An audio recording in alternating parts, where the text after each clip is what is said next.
Hello, I'm Greg Piper and welcome to my latest Lake Macquarie Matters. I'm often asked what can I do as an independent for my constituents, given that by definition I'll never be a member of a government. It's a reasonable question. My answer is that while I'll never be a member of a government, I'll also never be a member of the opposition. And that puts a genuine independent in the unique position of always being able to try and work with the government of the day for the benefit of their electorate, no matter which political party is in power. In this video, I'd like to talk a bit more about that, the very important role of the crossbench, and perhaps not surprisingly, the role of independents in the Parliament. To do that, we're going to deviate slightly from my normal format and focus on an interview I had with the only other independent member of the New South Wales Parliament, the member for Sydney, Alex Greenwich. Our job is to work with the government, work with the opposition, but also hold them accountable. You mentioned accountability.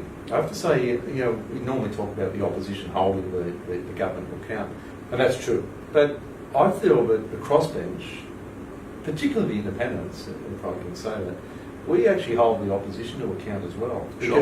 Because people have to understand there's a lot of things that the opposition raise that really don't pass the pub test either, So you get a bit on both sides. And indeed the opposition and the government vote together a lot of the time. People will often ask me, do you vote more with the Labor Party or the Liberal Party? And I don't have that view at all. It depends on the issue, its importance to my electorate and the importance of the state. I remember another important one where they actually tried to close down input, and that's actually quite common, closing input from the crossbench, whether it's the Independents, the Greens, or now we have a Shooter and Fisher, and that was in relation to the two bills, cognate bills, which were the lockout laws and the changes to mandatory minimum sentencing around if there was any alcohol-fueled violence, and it was both really important bills. Rushed through. We were brought back from a break. Well, we didn't have to come back, Yeah. All they needed was a quorum. So the government and opposition actually had a deal. So they knew they had a quorum, and they did a deal to limit speakers. There's only going to be 4 speakers on probably one of the most significant bits of legislation that have been through this Parliament for years. And the crossbench, I know yourself and I, and Jamie Parker, the Green, argued that we should be allowed to speak. We did that. I went and spoke to Barry O'Farrell, Premier at the time, and he conceded and said, well, it's fair, so he let us speak.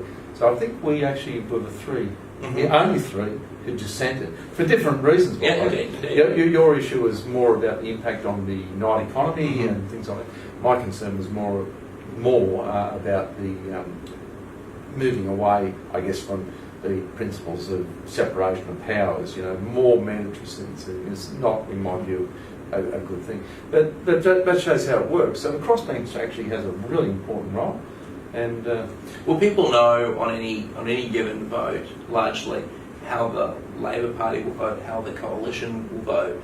They don't know how we'll vote. I do know that members of the government, members of the opposition, have stated numerous times to me over the years that they look to see where we're going to vote, because they're actually told how they're going to vote. They don't have a choice. They're not going to be crossing the floor. Our job isn't just voting and speaking.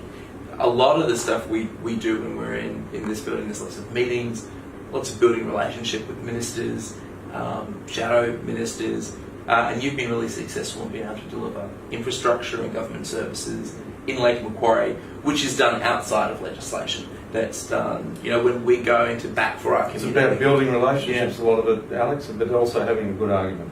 As in a principled argument. Okay. I hope watching that interview was helpful and informative for you. I'm Greg Piper, and both for Crossbench and Lake Macquarie Matters.